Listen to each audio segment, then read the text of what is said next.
después del panorama idílico que nos pintó Gullo, vamos a ver si Agustín Monteverde coincide con eso, de que, bueno, todo el año que viene la plata va a entrar a la Argentina, va a haber mucho, no va a haber ningún tipo de conflicto, todo viento en popa. ¿Es así? ¿No hay ningún tipo de riesgo? Sería una novedad que la plata entrara a la Argentina, por lo menos para producir. Lo que sí está ocurriendo recientemente es que, de alguna forma, se está morigerando la fuga de capitales porque estamos asistiendo a una nueva bicicleta financiera, producto del atraso cambiario, que hoy es bastante notable. A ver, ¿me la explicás la bicicleta?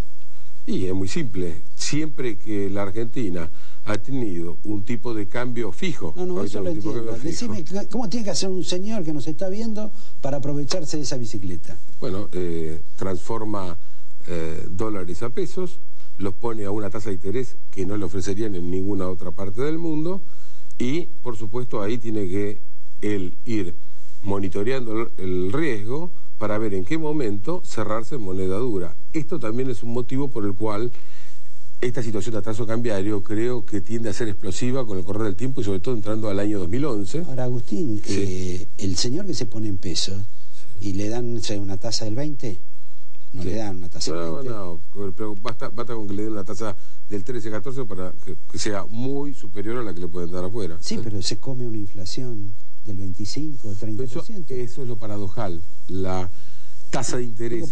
Me parece que no es tan rentable esa tasa. La tasa de interés soy francamente negativa en términos de inflación, pero también francamente positiva en términos de monedas duras. En términos de dólar. De dólar, concretamente, sí. Pero vos sos de los que dicen que el dólar se sigue cayendo y se va a caer, no sé hasta qué nivel. Mira, Roberto, el dólar es cierto que estamos en un país exportador con precios de sus commodities descomunales, donde la teoría Prebisch se ha hecho trizas del deterioro de los términos de intercambio, pero también es cierto que cada vez que en este país realmente se prenden los motores de la fuga de capitales, no hay balanza comercial que alcance para, digamos, apagar la salida de... Pero ese no es el proceso que se vive ahora.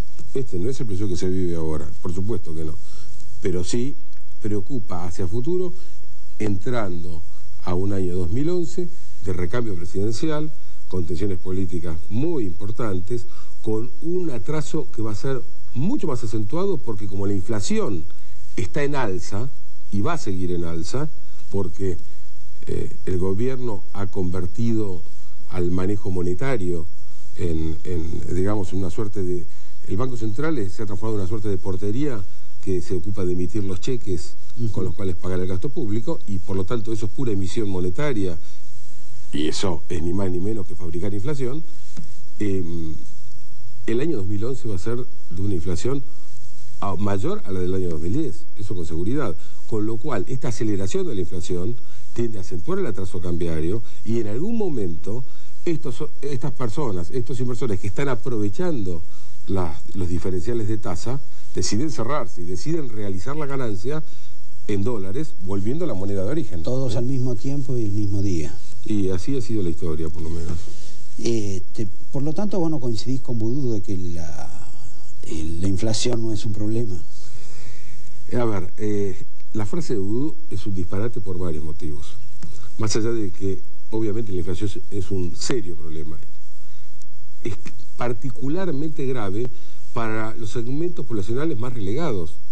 Cualquiera sabe, no se necesita estudiar economía para saber que la inflación es un impuesto que pagan particularmente los más pobres, porque la inflación que deteriora, que degrada el valor adquisitivo del dinero que llevamos en los bolsillos, ocurre que los pobres, casi todo su patrimonio va en los bolsillos.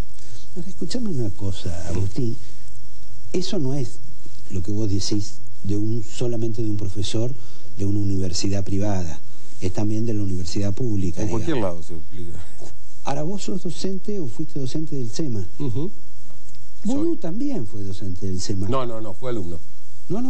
También creo que fue docente. Bueno, la verdad que no sabía. ¿Cómo es posible que una persona diga que lo haya aprendido no quiere decir que le guste repetirlo, sobre todo cuando está acompañado por por quienes han hecho de la profundización del modelo una bandera, ¿no?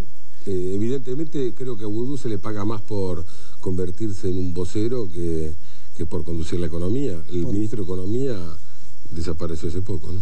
Ahora, por lo tanto, vos estarías de acuerdo en lo que hay alguna gente del gobierno que piensa en la conveniencia de poner o de agregarle una suerte de consejo asesor al ministro de Economía.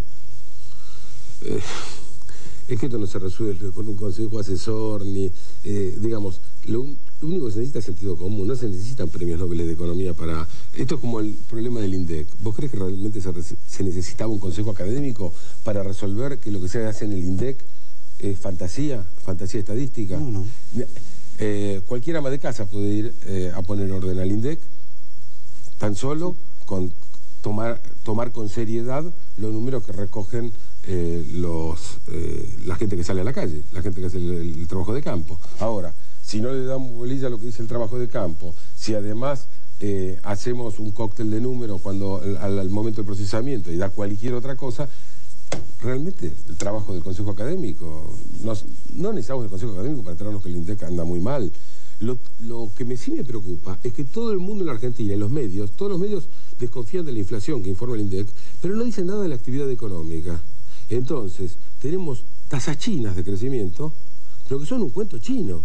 Y esto no lo dice nadie, porque no hay consistencia entre la información de crecimiento de la actividad económica que están dando fuentes públicas y algunas privadas, con una piedra de toque de la actividad económica, como son la recaudación de algunos impuestos directamente ligados a la actividad económica, particularmente el impuesto al valor agregado que cobra la DGI. O sea que lo que vos decís que el INDEC o las estadísticas oficiales no solo mienten en precios, sino que también mienten en la tasa de crecimiento de la Argentina. Pero Roberto, es simétrico una cosa con la otra. Necesariamente, si yo subestimo la inflación, automáticamente sobreestimo la actividad económica, porque la actividad económica se mide por lo que dicen las facturas, ¿no? Y una factura que tiene precios y cantidades.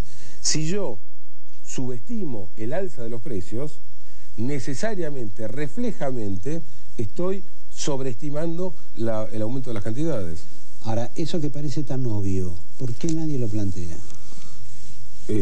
Y todo el mundo cree que estamos creciendo al 8%. Bueno, en este país se dijo que la economía andaba muy bien, hasta muy avanzado la gestión de Néstor Kirchner. Sí. Así que no me extraña para nada. Son muchos todavía los que dicen que la economía está bien, que el único problema aparentemente sería la inflación. Es cierto, la inflación es uno de los únicos temas de la economía que entra en contacto con toda la gente. La gente no necesita de economistas para enterarse que hay inflación. Pero esta economía está enferma en muchas áreas, y cualquier profesional que actúe... Hagamos un recuento. Energía. Yo te diría, tal vez el problema más grave que tiene la Argentina hoy es la distorsión de precios relativos. Esa distorsión de precios relativos monstruosa sí tiene que ver con una crisis energética escondida, disimulada, ignorada, pero que está ahí y que además nos va a costar muchos años superar, porque aunque hoy llovieran inversiones, el periodo de madurez es muy largo. La inversión extranjera directa en la Argentina es negativa desde hace varios años, en términos netos. Tampoco es poca.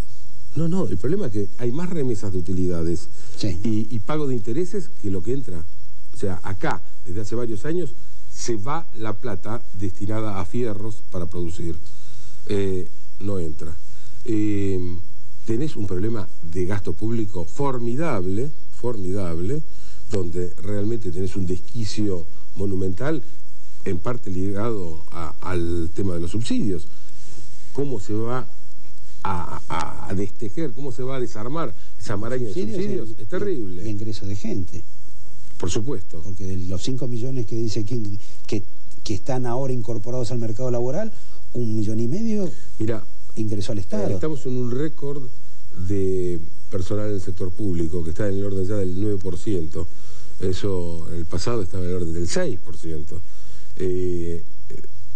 Obviamente el problema va a ser poner en caja esto, Porque ahora, mientras tenemos el viento de cola, que lo disimula todo, bárbaro, adelante. Pero cuando nos empiezan a explotar las bombas que se están dejando, el vaciamiento del Banco Central, del ANSES, al ANSES se la trata como si fuera una compañía comercial y se le ordeñan dividendos trimestre a trimestre. ¿Cuál va a ser el futuro del Fondo de Garantía de Sustentabilidad del sistema previsional, al cual se le sacan fondos que van a parar al Estado en su condición de accionista, en vez de mantenerlos en el fondo para sostener el sistema previsional del futuro? Algunas empresas privadas. Pero hasta la instalación de calefones, te recuerdo. Exacto. Para cerrar, porque me parece que por ahí un poco la gente, algunos de estos temas son un poco arduos, para entender si la economía ha sido mejor o peor para la gente, la pregunta que te quiero hacer, y tomar la referencia que quieras del pasado, antes una persona con un determinado salario se podía comprar un televisor, 2 televisores, 3 televisores, medio televisor. Podía comprar, necesitaba 5, 6 o 15 salarios para comprarse un auto. Esa relación, hoy, ¿cómo funciona?